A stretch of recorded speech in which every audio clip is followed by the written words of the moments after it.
Neeraj Chopra foundation शुरू करने का आइडिया मुझे अपनी ही स्टोरी से आया था। मैं एक गांव से हूं और कितने सारे ऐसे एथलीट्स हैं जो कि एक सपना लेते हैं स्पोर्ट्स का। और जो दिक्कतें मुझे आई कि जब मैं गांव से जाता था स्टेडियम, वो ऑलमोस्ट 15 से 20 किलोमीटर की दूरी थी।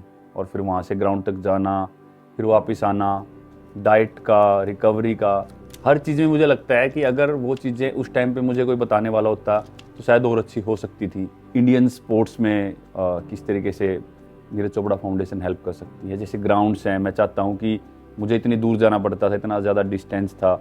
अगर मेरे गांव के पास ही अगर ग्राउंड होता तो वो ट्रैवल बच के, वो टाइम बच के हम वहीं पे ट्रेनिंग कर सकते थे।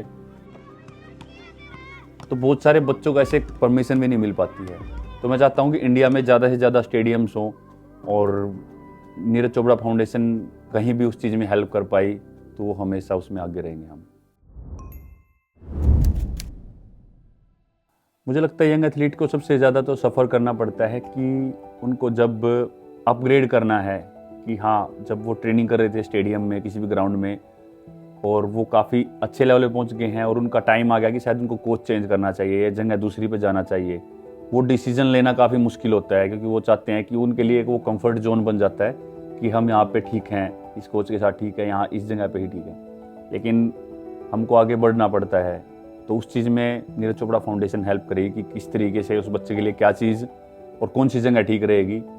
दूसरी बात, उनको टाइम टाइम पे बताया जाएगा कि जो इंडिया में सबसे बड़ा इशू चल रहा है डोपिंग का आज के दिन, इससे जल्दी परफॉर्मेंस आ जाएगी, या कोई बता देता है तो वो यूज़ कर लेते हैं। लेकिन अगर वो नाडा में उनका डोप टेस्ट होता है, वो पकड़े जाते हैं तो 2 से 4 साल का उसमें बैन है। तो उसमें मुझे लगता है कि काफ़ी ज़्यादा अवेयरनेस फैलनी चाहिए कि उसका सहारा ना लें, क्योंकि फिर पूरा करियर ही बर्बाद हो जाता है। नहीं, बिल्कुल, नीरज चोपड़ा फाउंडेशन शुरू किया है तो इसके साथ साथ मुझे लगता है कि मेरी रिस्पॉन्सिबिलिटी और ज़्यादा बढ़ गई है कि मैं अब एज एन एथलीट नहीं खेल रहा हूँ, एज ए एक एग्जाम्पल सेट करने के लिए बच्चों के माइंड में कि हाँ, मैं खेलने जा रहा हूँ। कि वो फाउंडेशन के साथ जुड़े रहेंगे तो और ज़्यादा उनको पता रहेगा कि हाँ, मैं खेलने गया हूँ और किस तरीके के माइंड सेट से मैं खेलता हूँ, और मैं वापस आके किस तरीके से बात करता हूँ और क्या मैं बताता हूँ अपनी स्टोरी। तो वो चीज़ें काफ़ी ज़्यादा मुझे लगता है कि हेल्प करेंगी बच्चों को।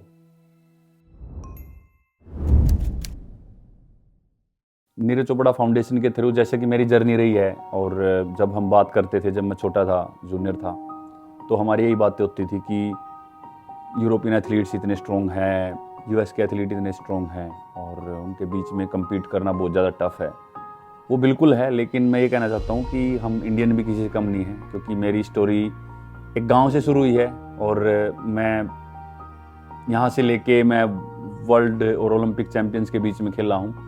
तो डरने की कोई बात नहीं है। मतलब अपने माइंड के अंदर जो हम बना लेते हैं वही एक फोबिया बन जाता है। तो कभी भी माइंडसेट ऐसा मत बनाओ कि हम कमज़ोर है किसी से। तो वो माइंडसेट के साथ चलना है और उस चीज़ में हमेशा नीरज चोपड़ा फाउंडेशन हेल्प करेगी।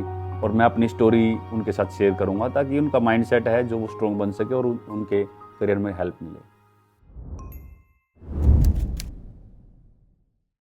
बहुत सारी चीज़ें रहती हैं, जैसे एथलीट अपनी बॉडी को ज़्यादा समझता है। कई बार क्या होता है कि जैसे मैं एक ऐसी एज में था एक बार कि कुछ मुझे लगता भी था, मेरा माइंडसेट ऐसा था कि मुझे ट्रेनिंग नहीं छोड़नी है, क्योंकि हमेशा ये पढ़ा है कि हम ट्रेनिंग नहीं छोड़ेंगे। हाँ, आप थक के, हार के, आपका माइंडसेट कमज़ोर है तब छोड़ रहे हो तो बहुत गलत है।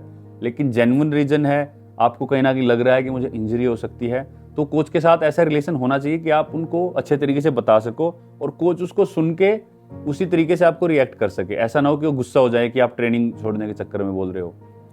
तो नीरज चोपड़ा फाउंडेशन उस चीज़ में भी हेल्प कर सकती है कि अपने कोच को किस तरीके से अपनी बात रखनी है और कोच को भी किस तरीके से एथलीट को समझना है, ताकि वो जो रिलेशन है आपस का वो इतना स्ट्रोंग हो कि वो कंफर्टेबल रहें। और जितना ज़्यादा कंफर्टेबल रहेंगे, वो जो डिले होता है इंजरी की वजह से या कम्युनिकेशन अच्छा नहीं होने की वजह से, वो टाइम यूज़ हो सकता है परफॉर्मेंस के लिए।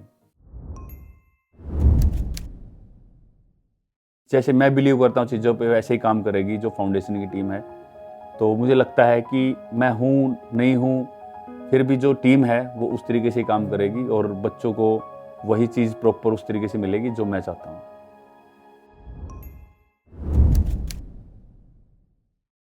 तो नीरज चोपड़ा फाउंडेशन के साथ जो अगले 5 साल है वो मेरा विज़न यही है, एथलीट्स और टीम के अलावा, कि हम कैसे ज़्यादा से ज़्यादा स्कूल्स के साथ जुड़ सकते हैं और उनको बता सकते हैं कि पढ़ाई के साथ साथ फिज़िकल एक्टिविटी कितनी ज़्यादा ज़रूरी है और वो किस तरीके से हमको मेंटली स्ट्रॉन्ग होना, डिसिप्लिन, स्पोर्ट्स, ऐसी चीज़ें सिखाता है जो कि आपको शायद पढ़ाई में भी हेल्प करेंगी। और अगर हम हेल्दी हैं तो आप कोई भी काम कर रहे हैं वो बहुत ही अच्छा होगा।